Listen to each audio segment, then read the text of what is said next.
programa ng Administrasyong Marcos. Ayuda, ayuda, ayuda. Ano ba ang kinakampanya ng Pangulo? Ang pagtaas ng kanyang trust rating o ang pagunlad ng bansa? Lahat ng problema ng bayan, ang sagot ay ayuda. Krisis sa Middle East, ayuda, ayuda, ayuda. Ang mga Pilipino para ng siwan tamad sa halip na mangarap at magsikap, nakanga, naghihintay ng AIX tupad. Honorable Speaker, dear colleagues, it has been almost a year since the 2025 SONA. Isang taon na ang lumipas, halos. Nang marinig natin ang mahiya naman kayo speech ni Pangulong Marcos. Isang talumpating lumika at nagmulat sa mga mamamayan sa pinakamalaking nakawan sa kasaysayan ng ating bayan. Mga multo at maanumalyang proyekto na pinondohan ng 19th Congress sa loob ng 3 taon. Pagsasabwatan ng pinakamatataas na pinuno ng pamahalaan sa Kamara, sa Senado, sa DPWH, sa DBM, at kung sino-sino pa na nagtatago sa anino ng mga makapangyarihan. Matindi ang naging babala ng Pangulo. Matapang ang kanyang salita noon. Ngunit ngayon, ang tanong ng bayan, Mr. President, ano na? Ano ba talaga ang nangyari? Ano ba ang punot dulo ng nakawang ito? Sino ba talaga ang mga nagsabwatan? Sino ba talaga ang mastermind?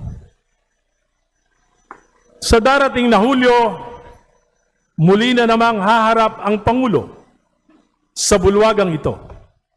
Haharap sa sambayanang Pilipino para sa kanyang ikalawa sa huling SONA. At mahalaga na maipaalala sa kanya ang mga sinabi at ipinangako niya noon na hanggang ngayon ay matyagang hinihintay ng sambayanan, subalit nananatiling pangako lang.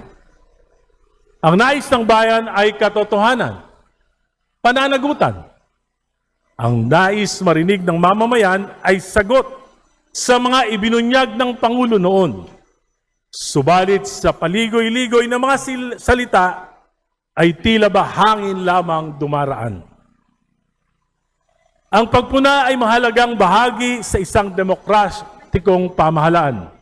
Hindi ito sagabal sa pamahalaan, kundi isang sandigan upang matiyak na ang bawat polisiya ay tama at higit na para sa nakakarami. At ang salapi ng bayan ay nagagamit sa pagpapaunlad nito. Kung mataliman ang aking mga pahayag, ay dahil lubha ng malalim ang sugat na dinaranas ng sambayanan. Hindi man maaring manahimik, magbulag-bulagan o magbingi-bingihan habang lugmok na sa kahirapan, korupsyon at kawalan ng pananagutan. Kaya ngayong hapon, Mr. Speaker, Madam Speaker, I rise before you to reveal the true state of the nation, batay sa aking pananaw at sa mga pananaw ng maraming mamamayan, mga ordinaryong mamamayan na nakakausap ko sa araw-araw. Isang estadong kinasadlakan ng ating bayan, gawa ng kasakiman sa salapi at kapangyarihan. Naunawaan ko na ang Pangulo ay hindi naranasan gaano ang kahirapan. Kaya't narito ako para tulungan siyang maunawaan ito. Madam Speaker, after almost a year after the SONA speech of President Marcos Jr., here is the sad state of our country. Sa ekonomiya, 2025 gross domestic product, GDP, 4.4%. from the projection of 5.7%. 2025 last quarter GDP, 3%. 2026 first quarter GDP, 2.8%. 2026 whole year GDP projection, 4.1%. President Marcos, for the last 4 years, failed to realize our GDP projections. Inflation now is at 7.2%. And according to the experts, this May, aabot na ng 8% ang inflation rate. Dollar now is almost at 62 pesos. Investor confidence index is negative 23%. Bagsak ang stock market. Umangat ang antas ng unemployment. Umangat ang kagutuman. Nalulugi ang maraming negosyo, lalo na ang construction at construction supplies. Higit 18 trillion ang utang at tinatayang aabuti na ito ng 22 trilyon bago matapos ang termino ng Pangulo. Ang Administrasyong Marcos ngayon ang may pinakamalaking pag-utang sa kasaysayan ng ating bansa. 9% taon-taon ang average na pag-akyat ng utang at kalahati lang lamang ang pag-angat ng gross domestic product. Tunay na masasadlak tayo sa kahirapan. From a rising economic tiger in 2016, during the time of President Aquino, now we are back to being the sick man of Asia. Naiwanan na tayo ng ating mga kalapit na bansa. This is due mainly to corruption and the failure of the Marcos administration to address it squarely. Our neighbors survived the Middle East geopolitical tensions, as shown by their GDP and inflation rate. Pilipinas lang ang tunay na naghirap. Pilipinas lang ang patuloy na maghihirap. Sa infrastruktura at government spending, instead of sound policy reforms, what the public works did was to resort to optics. Kunwari, mag-iimbestiga. Kunwari, mag-iinspeksyon ng mga proyekto. Tinanggalan ng pondo ang lahat ng flood control projects, maging ang mga higit na kailangan.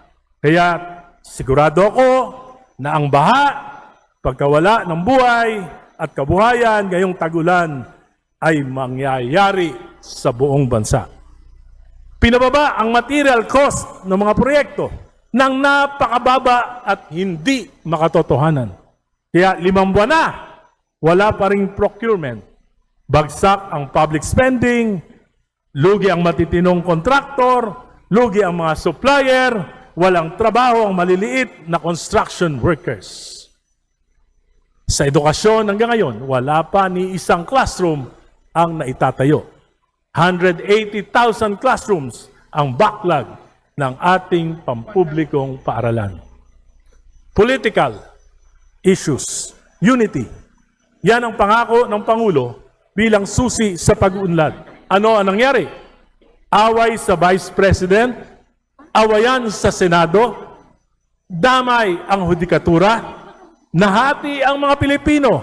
May dilawan, may pulahan, may DDS, may DDH, nag-iinsultuhan, nagmumurahan, parang ang mga grupo naging kulto ng pare-pareho. Ang presidential spokesperson, araw-araw may inaaway. Ito na lang ba ang programa ng Administrasyong Marcos? Ayuda, ayuda, ayuda. Higit 8 bilyon para sa mga barangay.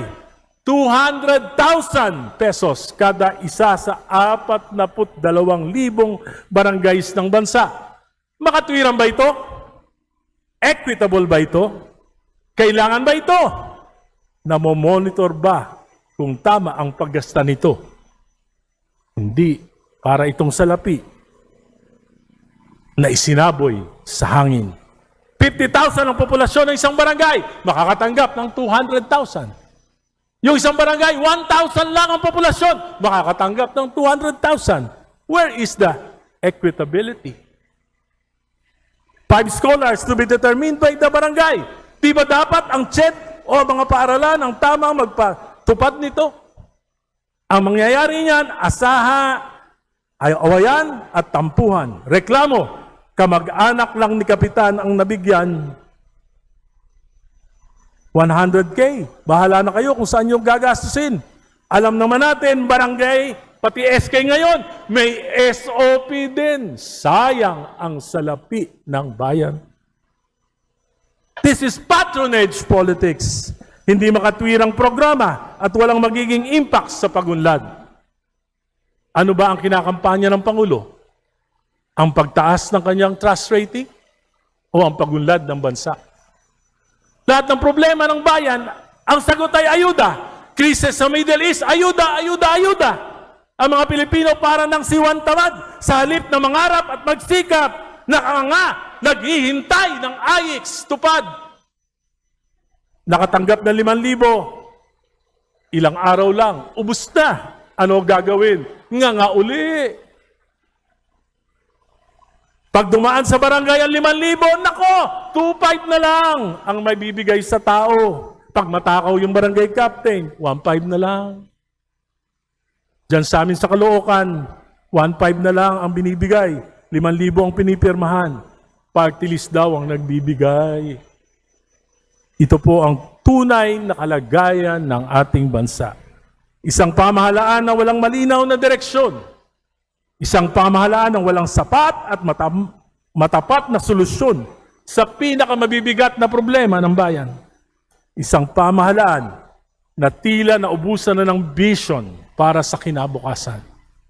Isang pamahalaan na halos hindi na makapagbigay ng pag-asa sa sambayanang Pilipino. Can we say that what is happening to our country today is the consequence of a failed presidency? Sa aking mahabang karanasan sa pamahalaan at maging sa pribadong sektor, may isang prinsipyong hindi matatawaran. The buck stops with the leader. Hindi natin mahanap ang kalinawan at solusyon kung patuloy tayong magbubulag-bulagan sa tunay na nangyari sa halos 4 na taon ng Administrasyong Marcos.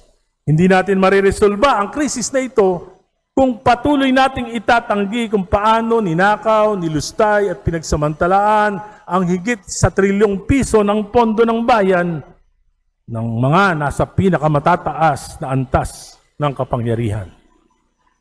Kaya hanggang ngayon, kababago-bago ang naratibo. Iba-iba ang palusot, iba-iba ang itinuturo. May ICI investigation, may ombudsman, may panukalang Independent People's Commission, may Senate Blue Ribbon Report na pinag-aawayan pa hanggang ngayon sa Senado. Ngunit ang malinaw, ito ay cover-up. And cover-ups will require a series of cover-ups. At habang nalulunod tayo sa palusot, kasinungalingan at pagtatakip, lalong mababaon sa kumunoy ng kahirapan ng ating bayan. At sa huli, ang tunay na biktima ay hindi ang makapangyarihan. Ang tunay na biktima ay ang mamamayang Pilipino na ang tanging pagkakamaliwa ay nagtiwala at bumoto sa atin. Madam Speaker, mahal natin ang ating bayan. I rise today not merely to blame, but to warn. Not merely to criticize, but to confront the truth. Sapagkat hindi na tayo maaring magpatuloy sa kasinungalingan. Hindi na tayo maaring magpanggap na normal ang lahat habang nasusunog ang bahay ng ating bayan. Our problem is not merely economic. Our problem stems from the kind of politics that we have allowed to dominate our country. Politics of patronage, politics of dynasties, politics of corruption, politics of convenience, and politics without accountability. I decided to deliver this persona speech to help President Marcos and this government face the issues squarely. Kailangan natin maging tapat sa bayan. Hindi mangyayari ang nakawan sa ganitong kalaking kung walang pagpayag, pagkukonsinti o pakinabang ang mga nasa pinakamatataas na pwesto ng kapangyarihan.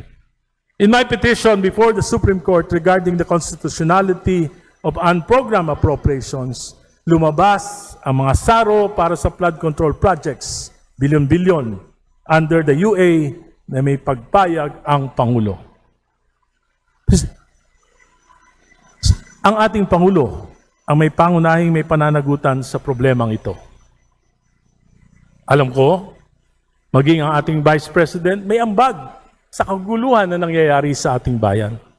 Marami sa Senado ang nakipagsabwatan, nanahimik habang nangyayari ito.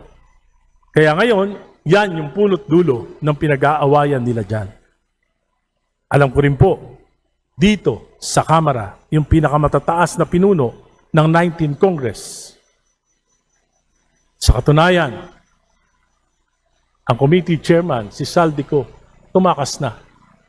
Nagpapasarap na sa Paris habang lahat tayo'y naghihirap dito. Sa halip na magmaang-maangan, harapin natin ang katotohanan. Kaya ngayong hapon, sana makarating sa ating Pangulo. Pakinggan mo naman yung mga abang tinig. Sa SONA, sa July 27, ang nais marinig ng sambayanan ay hindi palusot, hindi pagtuturo kung kani-kanino, hindi scripted optics, hindi bagong palabas. Ang nais marinig ng sambayanan ay ang katotohanan. Ang nais marinig ng sambayanan ay ang paghingi natin ng paumanhin. Ang nais marinig ng sambayanan ay malinaw na plano kung paano wawakasan ang krisis na ito at kung paano ang ating mga pananagutan. Sa ating Pangulo, hindi siguro masamang sabihin ng diretso, you can no longer accomplish grand legacy projects in the remaining 24 months of your administration. At sa bigat ng kalagayan ng ating ekonomiya, mahirap paniwalaan na may sino man sa pamahalaan na kayang agad baliktarin ang ating economic situation. Ngunit, may magagawa pa.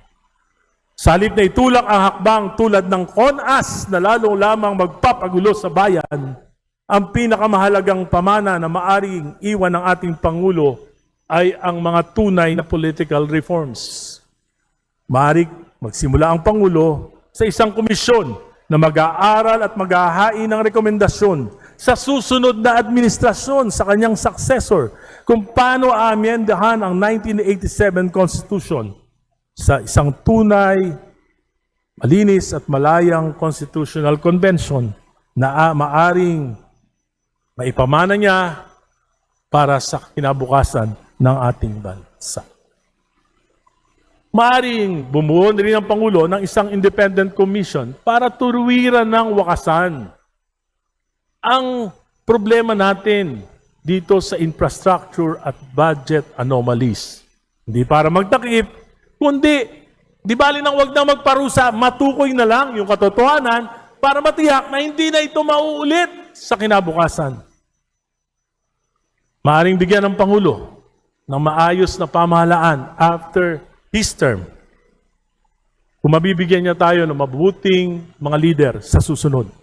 Sa pamamagitan ng pagsulong ng mga reformang elektoral. Kabilang po dito, buong pakumbabakong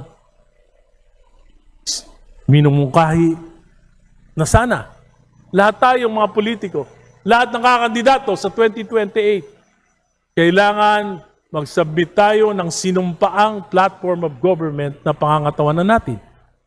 At bukod doon, dapat para mabigyan natin ng political maturity, mayangat natin ang antas ng kamalayan ng ating mga botante, dapat mandatory ang debate sa lahat ng mga kakandidato.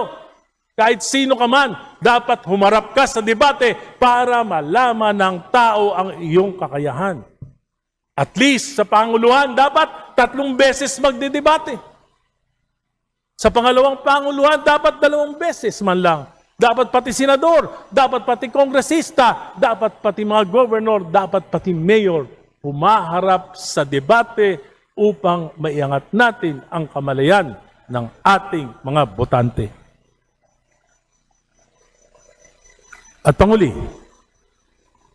maaaring magpakumbaba ang ating Pangulo. May mas mahalaga sa pag-aaway. May mas mahalaga sa kapangyarihan.